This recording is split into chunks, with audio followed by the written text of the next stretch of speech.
Hello guys, कैसे हो आप सब। हमने शुरू किया था पॉल्यूशन क्लास 8 स्टैंडर्ड से और उसमें हमने एयर पॉल्यूशन पे एक वीडियो बनाया था और एयर पॉल्यूशन को हमने बहुत अच्छी तरीके से समझा था। उसके बाद हमने समझा था वाटर पॉल्यूशन। तो अब कौन सा रह गया? जी हाँ, अब रह गया सॉइल पॉल्यूशन। तो इस वीडियो में हम लोग सीखेंगे अबाउट सॉइल पॉल्यूशन। सॉइल, मिट्टी। यस, तो सॉइल का भी पॉल्यूशन हो सकता है और वो किस तरीके से होता है और उसको प्रोटेक्ट करने के लिए हम क्या कर सकते हैं और क्या गवर्नमेंट इस बात के बारे में सोचती है कि सॉइल को कैसे प्रोटेक्ट करना चाहिए। अगर आप जानना चाहते हो तो इस वीडियो को देखो, ज्यादा बड़ा नहीं, 5 मिनट का वीडियो होगा। चलो गाइज, तो अगर चैनल पे नए हो तो चैनल को सब्सक्राइब कर दो और हाँ, बेल आइकन जरूर दबा देना कि नोटिफिकेशन आपको अगली वीडियो का फट से मिल जाए। और गाइज आपको पता है ना, लाइक करके अटेंडेंस लगाते हैं इस चैनल पे। तो चलिए शुरू करते हैं बिना किसी टाइम पास के। तो अब एक इंपॉर्टेंट बात, अभी पृथ्वी तो बहुत बड़ी है, ठीक है, अर्थ बहुत बड़ा है और चारों तरफ जमीन है, मगर वो जमीन जो सॉइल है, लैंड है, वो बहुत ज्यादा तो यार आइस से कवर है। काफी सारा जमीन तो आइस से कवर है।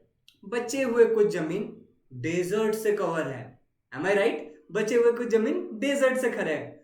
और उसके बाद जो बात है, कहीं पे पहाड़ है तो कहीं पे लंबी चोटियां हैं। तो गाइज, एग्रीकल्चर करने के लिए लैंड कितना बचता है? इतू सा? अरे यार, बहुत कम बचता है। तो देखते हैं कि जो एग्रीकल्चर के लिए लैंड बचा है उसके साथ क्या होता है। अच्छा, लेकिन टॉपिक क्या था? Soil pollution. तो चलो सॉइल पॉल्यूशन का डेफिनेशन देख लेते हैं सबसे पहले।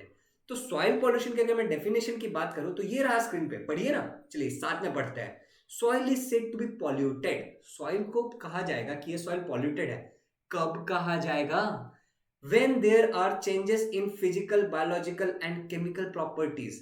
जब उस सॉइल के केमिकल, बायोलॉजिकल और फिजिकल प्रॉपर्टीज में कुछ तो बदलाव आएगा, तब हम क्या कहेंगे कि सॉइल का पॉल्यूशन हो गया है। और ये सब बदलाव के कारण गाइज, उसकी जो फर्टिलिटी है ना, फर्टिलिटी पता आपको क्या होता है? उसके अंदर पेड़ पौधे, वेजिटेबल्स उगाने की शक्ति, उसकी जो फर्टिलिटी है वो डिक्रीज हो जाएगी। This can be either due to natural reason और मैन मेड रीजन। ये नेचुरली भी हो सकता है और मैन मेड रीजन के कारण भी हो सकता है। आपका एक टास्क है कि आप कमेंट करोगे नेचुरली कैसे होता है और मैन मेड कैसे होता है। एक एक रीजन, जो बच्चा देख रहा है एक एक रीजन कमेंट करेगा। तो चलो थोड़ा सा आगे बढ़ते हैं और कुछ और चीजें देखते हैं इसके बारे में। तो इफेक्ट्स ऑफ सॉइल पॉल्यूशन हमें समझ में आ गया है कि सॉइल पॉल्यूशन मतलब क्या होता है। पर अब हमें सीखना है कि सॉइल पॉल्यूशन के इफेक्ट कौन से हो सकते हैं। तो गाइस, अगर सॉइल पॉल्यूशन के इफेक्ट्स की बात करो तो सॉइल की जो फर्टिलिटी है वो डिक्रीज हो जाती है। सॉइल की जो फर्टिलिटी है वो डिक्रीज हो जाती है due to mixing of salty acidic water from industries. जो इंडस्ट्रीज होता है उसमें बहुत सारे केमिकल रिएक्शंस करते हैं और केमिकल्स होते हैं और सॉल्ट्स होते हैं, ठीक है, और वो सॉल्ट्स वाटर के साथ आते हैं, वाटर को एसिडिक बना देते हैं और उसकी फर्टिलिटी की गिरा देते हैं, डिक्रीज कर देते हैं। अच्छा, तो ये वाला इफेक्ट है। और क्या हो सकता है? Radio active other pollutant enter and pass through the food chain like soil, crop, water and human body. पढ़ा क्या आपने? मैं आपको मतलब समझा देता हूं फिर कि जब सॉइल पॉल्यूशन होता है तो जो रेडियो एक्टिव एलिमेंट्स है ना, वो फूड चेन में चले जाते हैं। देखो सॉइल, जमीन, उसमें क्या उगता है? पेड़ उगता है। पेड़ न्यूट्रिएंट्स कहां से लेता है? धूप से। क्या लेता है? धूप लेता है और कार्बन डाइऑक्साइड एटमॉस्फेयर से लेता है और जमीन में से न्यूट्रिएंट्स लेता है। जी हाँ, वाटर एंड न्यूट्रिएंट्स कहां से लेता है? जमीन में से लेता है। लेकिन उसके अंदर तो रेडियो एक्टिव वेस्ट मिले हुए हैं ना जमीन में, ड्यू टू सॉइल पॉल्यूशन। तो क्या होगा? पेड़ उसको भी एब्जॉर्ब कर लेगा। अब उस पेड़ को कोई एनिमल्स खाएगा या कोई ह्यूमन बींग खाएगा तो वो उसके अंदर भी चला जाएगा, इनडायरेक्टली चला गया ना, फूड चेन में चला गया। तो ये भी एक गड़बड़ है सॉइल पॉल्यूशन के कारण। अच्छा, चलो एक और रीजन देखते हैं। Problem of water pollution also increases due to soil pollution. अरे सर, क्या बोल रहे हो? हाँ, वाटर पॉल्यूशन भी बढ़ जाता है सॉइल पॉल्यूशन के कारण। मतलब सॉइल पॉल्यूशन अकेला तो पॉल्यूशन है लेकिन वाटर पॉल्यूशन को भी बढ़ा रहा है। कैसे? देखो, toxic substances leach into the water. जो टॉक्सिक सब्सटेंस होंगे वो क्या करेंगे? पानी के अंदर घुस जाएंगे, ठीक है। Similarly decrease spread through various pathogen. और इसी तरीके से, सॉरी, डिसीजेस, मैंने क्या कहा? डिक्रीज नहीं, ये डिसीजेस है। Similar disease spread through various pathogens. और इसी कारण से जब वो पानी के अंदर चले जाएंगे सॉइल के द्वारा, जैसे बारिश हो रही है मान लो और जमीन पॉल्यूटेड है, वो मिट्टी बहते बहते बहते रिवर में चला गया, हो गया ना वाटर पॉल्यूशन जमीन के कारण। तो water pollution can also occur due to soil pollution, याद रखना एक इंपॉर्टेंट पॉइंट है, एग्जाम में 1 मार्क बढ़ जाएगा। अच्छा चलो एक और चीज देखते हैं, आगे बढ़ते हैं।